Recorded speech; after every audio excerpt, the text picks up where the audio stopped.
बिस्मिल्लाहिर्रहमानिर्रहीम। Associate degree program commerce, government degree college for women, settle town Bahawalpur. Subject is business communication, ADC 01204, and today the topic of our lecture is planning a business message.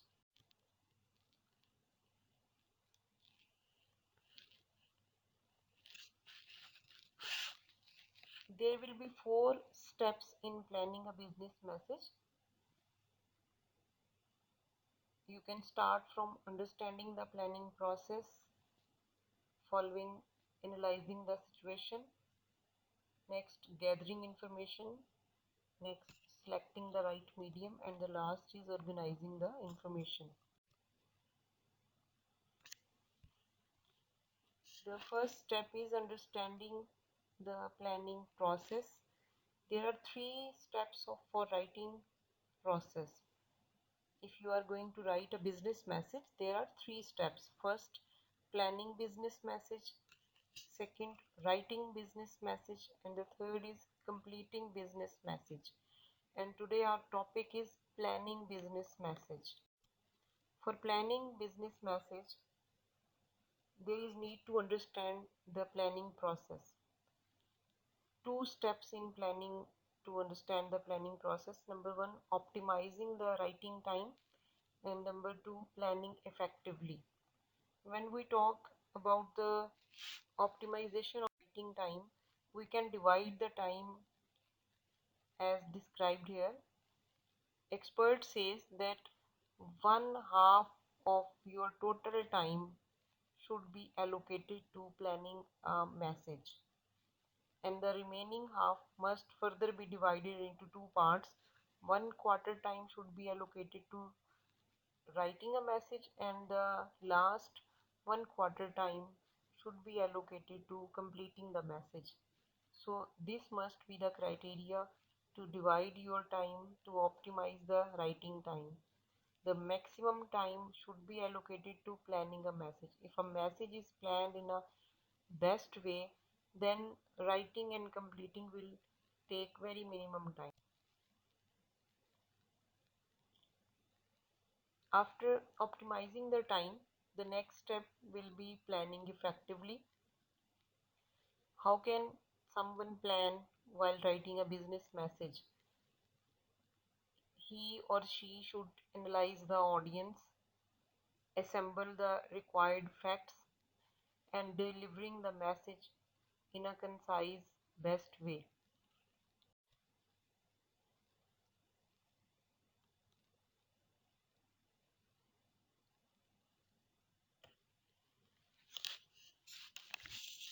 Planning process understand करने के बाद next step है analysing the situation. Whose situation? For analysis of your situation when you're writing a business message, first of all define the purpose of writing the message, and the second is developing an audience profile. How to define the purpose?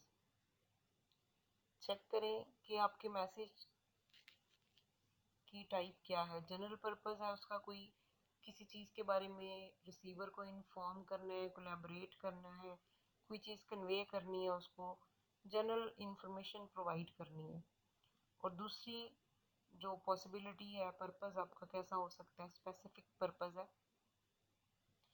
आपने ये देखना है कि audience के behaviour को देखना है कि वो कैसे अफेक्ट होगी, क्या रिएक्शन हो सकता है, ये सोचकर उस हिसाब से मैसेज लिखना है.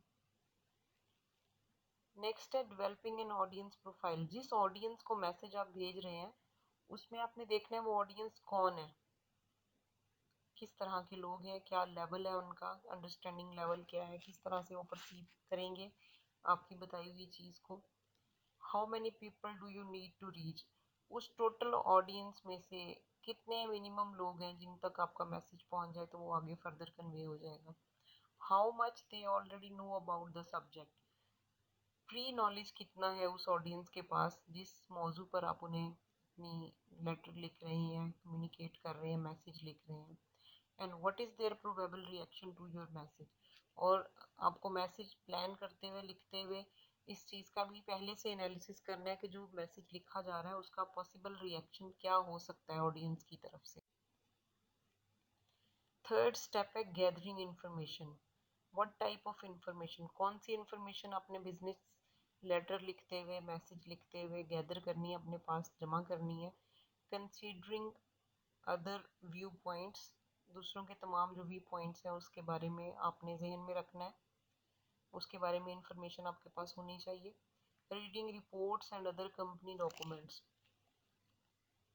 सेम टॉपिक से रिलेटेड जितनी भी रिपोर्ट्स हैं या बाकी कंपनी के जो डॉक्यूमेंट्स हैं उन तमाम की रीडिंग पहले से कर लें, आपके पास नॉलेज हो उसके बारे में।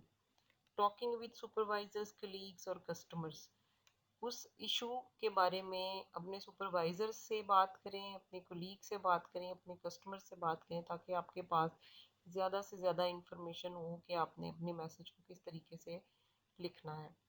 Asking your audience for inputs, अगर आप उसमें ऑडियंस की राय लेना चाहते हो पहले से ही उनसे इनपुट ले लें, पहले से ही उनसे एडवाइस ले लें, पहले से ही उनसे उनका व्यू पॉइंट ले लें, ताकि आप उस चीज़ को भी अपने मैसेज में इंक्लूड सकें। हम दो कैटेगरीज में डिवाइड कर सकते हैं गैदरिंग इंफॉर्मेशन को। पहली है अनकवरिंग ऑडियंस नीड्स और दूसरी है प्रोवाइडिंग रिक्वायर्ड इंफॉर्मेशन।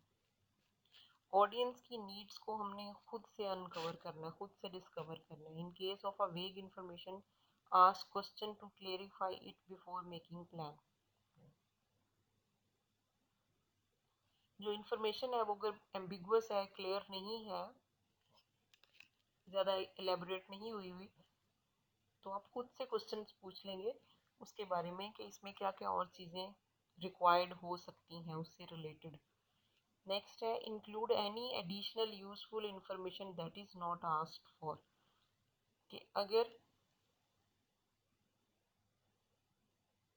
रिसीवर ने, जिसने आपसे पहले किसी चीज़ के बारे में पूछा है और आपने उसका रिप्लाई करना है, तो आप उस टॉपिक से रिलेटेड एडिशनल इंफॉर्मेशन खुद से उसमें ऐड कर सकते हैं जो कि उसके लिए हेल्पफुल होंगी ऑडियंस के लिए। प्रोवाइडिंग रिक्वायर्ड इंफॉर्मेशन में तीन चीज़ें आएंगी। इंफॉर्मेशन बिल्कुल एक्यूरेट होनी चाहिए, एथिकल होनी चाहिए और पर्टिनेंट होनी चाहिए, कि आप स्पेसिफिक इंफॉर्मेशन है उस टॉपिक से। Selecting the right medium, medium क्या होना चाहिए जब आपने मैसेज अपना सेंड करना है, तो मीडियम सिलेक्ट करना है। Three common mediums are here: oral, written और इलेक्ट्रॉनिक।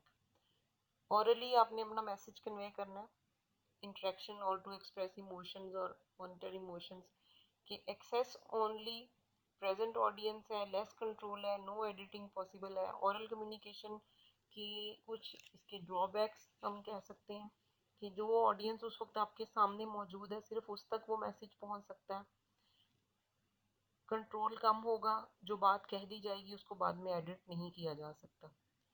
रिटन अगर मीडियम में अडॉप्ट करते हैं बिजनेस मैसेज के लिए, उसमें ज़्यादा कंट्रोल होता है, डिस्पर्स्ड ऑडियंस तक वो मैसेज पहुंच सकता है। रिटन फॉर्म में जब वो सर्कुलेट हो जाएगा तो वो आगे से आगे सब तक पहुंच जाएगी इंफॉर्मेशन, और डिस्टॉर्शन नहीं होगी किसी भी किस्म की, कि वहाँ पर बैठे हुए लोग इंटरप्शन कर रहे हैं, कोई भी किसी भी किस्म की एक्सटर्नल या इंटरनल डिस्टॉर्शन वहाँ पर नहीं होगी। लेकिन इसमें फीडबैक की डिफ़िकल्टी इन्वॉल्व होगी, टाइम कंज्यूमिंग होगा ये, और ड्राफ्टिंग के लिए एक स्किलफुल पर्सन होगा जो कि उसको प्रॉपर तरीके से अच्छी ड्राफ्टिंग करके उस मैसेज को रिटन फॉर्म में ला सके। थर्ड मीडियम है इलेक्ट्रॉनिक मीडियम। इलेक्ट्रॉनिक मीडियम में ईमेल से, टेलीफोनिकली आप अगर इन चीज़ों के ज़रिए से मैसेज पहुंचाते हैं, स्पीडी है ये, बहुत बहुत मैक्सिमम ऑडियंस को कवर करता है। आप टेलीफोन से कॉल कर सकते हैं, टेलीफोन से, मोबाइल से मैसेज जनरेट करके कंप्यूटर से या मैसेज से वो मैक्सिमम ऑडियंस तक पहुंचाया जा सकता है, फॉरवर्ड किया जा सकता है। ईमेल के ज़रिए से ईमेल की जा सकती है लोगों को, तो ये बहुत स्पीडी है, बहुत ज़्यादा ऑडियंस को कवर कर लेता है, एडवांस्ड है। लेकिन इसमें कुछ चीज़ें हैं, लैक ऑफ प्राइवेसी है, डिस्ट्रैक्शन है due to constant excessive use etcetera, के बहुत ज़्यादा ऑडियंस को उस चीज़ के साथ लिंक रहना पड़ेगा इंफॉर्मेशन हासिल करने के लिए। कौन से वो फैक्टर्स हैं जो इन्वॉल्व होते हैं जब आपने मीडियम चूज़ करना है? जो भी मीडिया आपने चूज़ करना है वो मीडिया आपके मैसेज के अकॉर्डिंग उसकी रिचनेस क्या है, वो आपकी नीड्स को कवर कर रहा है। मैसेज की फॉर्मेलिटी कैसी है, क्या वो ओरल के ज़रिए से कवर हो जाएगा या रिटर्न उसको ज़्यादा सूट करेगा या इलेक्ट्रॉनिक मीडिया उसके लिए ज़्यादा बेहतर होगा। मीडिया लिमिटेशंस हैं, हर मीडिया की अपनी लिमिटेशंस हैं, ओरल की अपनी लिमिटेशंस हैं, रिटर्न की अपनी लिमिटेशंस हैं, इसी तरह से इलेक्ट्रॉनिक मीडिया की अपनी लिमिटेशंस हैं। तो वो लिमिटेशंस पे डिपेंड करता है कि मैसेज आपका किस नौइयत का है, वो किस मीडिया से अगर सेंड किया जाएगा तो वो ज़्यादा इफ़ेक्टिव होगा। सेंडर की इंटेंशन क्या है, वो किस इंटेंशन से मैसेज भेज रहा है, उसमें प्राइवेसी इन्वॉल्व है, वो पर्सनली कॉल करके उस पर्सन को बताना चाह रहा है, बुला के बताना चाह रहा है, face to face written document की शक्ल में देना चाह रहा है, उसकी जो भी इंटेंशन होगी। अर्जेंसी एंड कॉस्ट क्या है जो आप उसमें इन्वॉल्व कर रहे हैं अपने मैसेज को तैयार करने में या भेजने में। आपको कितना अर्जेंट है, कॉल करके फौरी तौर पर ईमेल करके उसको बताया जा रहा है सेंडर को, ऑडियंस को। कॉस्ट कितनी आप अफोर्ड कर सकते हैं, अगर आप इलेक्ट्रॉनिक के ज़रिए से कर रहे हैं तो उसकी जो भी कॉस्ट होगी डेफिनेटली वो आपको बियर करना होगी। तो जो आपके पास कॉस्ट एलोकेटेड है उसकी बेस पर आप सिलेक्ट करेंगे मीडिया। ऑडियंस की प्रेफरेंस क्या है, ऑडियंस किस मीडिया को प्रेफर कर रही है कि आप उस मीडिया से हमें मैसेज कन्वे करें, उसकी बेस पर आपको मीडियम चूज करना होगा। फिफ्थ एंड लास्ट स्टेप है इसमें ऑर्गेनाइजिंग द इंफॉर्मेशन। जब सारे काम आपने कर लिए हैं, अब आपकी जो कम्युनिकेशन है उसको ऑर्गेनाइज होना बहुत ज़रूरी है इसका। Most disorganised communication suffers from problems with clarity, relevance, grouping and completeness. कि जितने भी डिसऑर्गेनाइज्ड कम्युनिकेशंस होती हैं उसमें बहुत सारे प्रॉब्लम्स होते हैं। क्लैरिटी का प्रॉब्लम है, रेलिवेंट इरेलीवेंट है, उसकी ग्रुपिंग सही नहीं हुई, कंप्लीट इन्फॉर्मेशन नहीं पहुंची ऑडियंस तक। जब आपने एक मैसेज को प्रिपेयर कर लिया है तो उसको ऑर्गेनाइज कैसे करना है कि सबसे पहले अपना मेन आइडिया डिफाइन करना है, स्कोप रेंज क्या है इंफॉर्मेशन की उसको लिमिट कर देना है। बहुत एक्स्ट्रा डिफरेंट डायमेंशंस की बहुत सारी बातें एक ही मैसेज के अंदर अगर करेंगे तो मेन जो चीज़ होगी वो स्किप हो जाएगी, उसके ऊपर ऑडियंस कंसंट्रेट नहीं कर सकेगी। चूज द डायरेक्ट और इनडायरेक्ट अप्रोच। मैसेज कन्वे करने के लिए, बिजनेस मैसेज प्रिपेयर करने के लिए टू अप्रोचेज हैं, डायरेक्ट है और इनडायरेक्ट। डायरेक्ट अप्रोच में जो आपका पर्पस है, जो आइडिया है उसको डायरेक्टली डिस्क्राइब कर दिया जाता है फौरन, बात ही वहीं से शुरू की जाती है। और इनडायरेक्ट में थोड़ी सी तमहीद बांधी जाती है, बैकग्राउंड बताया जाता है, थोड़ा ओरिजिन बताया जाता है, उसके बाद उसको बाद में उसको किया जाता है कि उस मेन पॉइंट के ऊपर बाद में आते हैं। ग्रुप योर पॉइंट्स, अगर पॉइंट्स बहुत सारे हैं तो उनके ग्रुप्स बना लें, अरेंज कर लें उन पॉइंट्स को, वन बाय वन वो तमाम डिस्कस करें। जब हम डायरेक्ट और इनडायरेक्ट अप्रोच की बात करते हैं तो उसको दो बेसिस के ऊपर हम डिफाइन कर सकते हैं, ऑडियंस की बेस पे और दूसरे मैसेज की टाइप की बेस पे। ऑडियंस का एक्सपेक्टेड रिएक्शन क्या हो सकता है। अगर आपको लग रहा है कि ऑडियंस जो है बहुत पॉजिटिव माइंडेड है, पॉजिटिवली रिएक्ट करेगी, तो आप डायरेक्ट अप्रोच बहुत आसानी से इस्तेमाल कर सकते हैं, आपको अगर ये श्योरिटी है कि ऑडियंस आपकी पॉजिटिव है। लेकिन अगर आप ये समझते हैं कि ऑडियंस का रिएक्शन नेगेटिव हो सकता है, पॉसिबिलिटी है, तो आपने ऐसी सूरत में इनडायरेक्ट अप्रोच इस्तेमाल करनी है अपना मैसेज लिखने के लिए। इसी तरह से मैसेज की टाइप्स होती हैं। एक बिजनेस में रूटीन के मैसेजेस हैं, पॉजिटिव मैसेजेस हैं, सिंपल इंफॉर्मेशन थ्रो करनी है आपने, वो फॉरवर्ड करनी है। या दूसरी टाइप है नेगेटिव मैसेजेस होते हैं, and third is persuasive messages होते हैं। तो जब भी अप्रोच चूज करनी है वो मैसेज की टाइप की बेस के ऊपर चूज करनी है। मैसेज अगर आप देखते हैं कि पॉजिटिव मैसेज है या रूटीन मैसेज है तो ऐसी सूरत में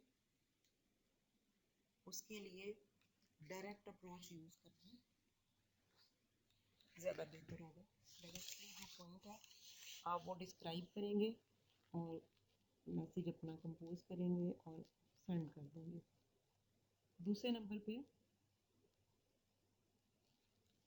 नेगेटिव मैसेजेस हैं और परसुएसिव मैसेजेस हैं। नेगेटिव मीन्स के कुछ ऐसी चीज़ है जो ऑडियंस जिसको डिसलाइक करेगी, कोई लॉस हो गया है, कोई ऐसी चीज़ हो गई है जो कि उसके लिए नेगेटिव इम्पैक्ट होगा उसका ऑडियंस के लिए, या आप ऑडियंस को किसी बात पर कायल करना चाह रहे हैं, परसुएसिव मैसेज लिखना चाह रहे हैं, उसे एग्री करना है किसी बात पर।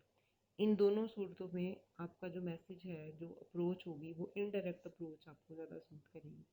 उसमें पहले बैकग्राउंड बताया जाएगा, वो तमहीद बांधी जाएगी, उसकी रीजंस बताई जाएगी और फिर जो मेन पॉइंट है, जो बेसिक आइडिया है, उसके बाद उसको डिस्क्राइब किया जाएगा। तो ये हमने आज मैसेज प्लानिंग के स्टेप्स डिस्कस किए हैं स्टूडेंट्स। लॉन्ग क्वेश्चन के तौर पर आपने इसको प्रिपेयर करना है और ये टॉपिक कंटिन्यू रहेगा। अभी आगे हमने फर्दर जो 2 और लेक्चर्स होंगे वो इसी की कंटिन्यूटी होगी। Thank you. If there is any query, ask in comment section.